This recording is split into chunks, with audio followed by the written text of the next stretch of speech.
Live, trance, and prosper. Hi, I'm Dr. David Phillips. We went to the Taipei Game Show today. Yay, us. And by us, I mean myself, my wife, and my daughter. The family took a trip to the game show so we could see some games.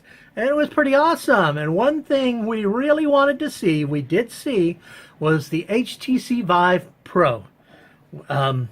We got there, found out you had to sign up to use it, and so we registered, and we had already missed the major times, so we couldn't go very early. We got a very late time, and so we spent the whole day at the Taipei Game Show when we had intended to only spend a couple hours.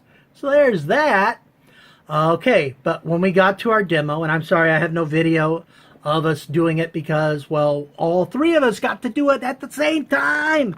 It was a multiplayer game. All of us with Vive Pros on our heads and big-ass guns in our hands, blasting the crap out of Chinese monsters and ghosts. It's very light. Did not notice it at all. It was hard to tell, though, if the resolution feels more. I had to look at lit areas in the game to be able to tell. It does seem to be much, much better. No screen door effect or anything like that. Pet peeves, or not really pet peeves, but peeves these are things I think are stupid. The game they chose was a good one for multiplayer. It was a lot of fun. I wish they had voice activated so I could have talked to my wife and daughter as we were playing. It was a lot of fun seeing them. It wasn't really them, though. It was a couple dudes who were also there, but I knew they were girls inside because that was my wife and my daughter, and I found my wife oddly attractive. Yeah. Anyway, the game they chose is a Chinese shoot-'em-up. It's a wave-based shooter, and it was in a very dark environment because it's ghosts and zombies and monsters. Very dark environments to showcase how much better the resolution is on the Vive. Dark environments don't let you see much detail. So we didn't see a lot of detail in that game.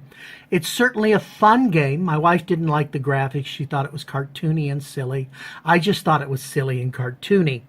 But it was still a lot of fun, especially with those big guns they gave us. That was awesome. It was a big model gun with a trackpad on top. You shoot, you point. It felt like you had a gun, mostly because you had a gun. That was really neat. But in terms of showcasing the Vive Pro, Taipei Game Show, folks, poor choice. Poor choice. Choose a game that's well lit with environments that are complex for people to really see that resolution pop.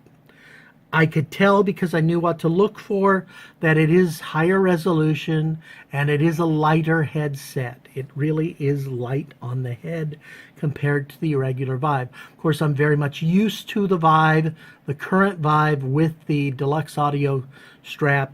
So I'm already used to that weight, and so it doesn't bug me. It's not a big deal. But this is a little lighter, and it fits well. It is interesting. One thing I noticed for me, my wife and daughter did not have this problem. I had quite a bit of fogging at the end of our 10-minute experience, and that's probably because I was sweating like a pig. Not a lot of area to move. They had a little circle on the floor.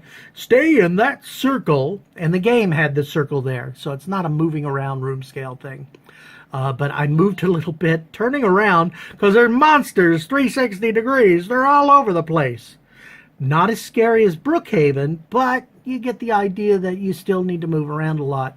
And I moved a lot. I often shot, I was shooting my monsters, but I also sometimes shot over and helped my wife out. At the end of the game, you get scores, so I was in the middle. My daughter, Kay, got first place. That is absolutely no surprise. She was born playing video games. Literally came out of my wife's room playing a video game. I don't know how she got that game in there. I don't remember putting it there.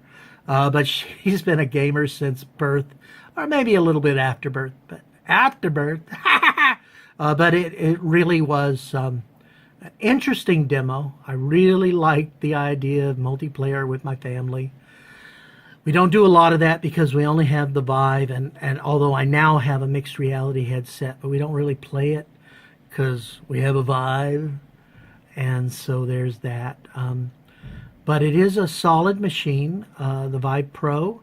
I look forward to its release. I really want to know what the pricing is.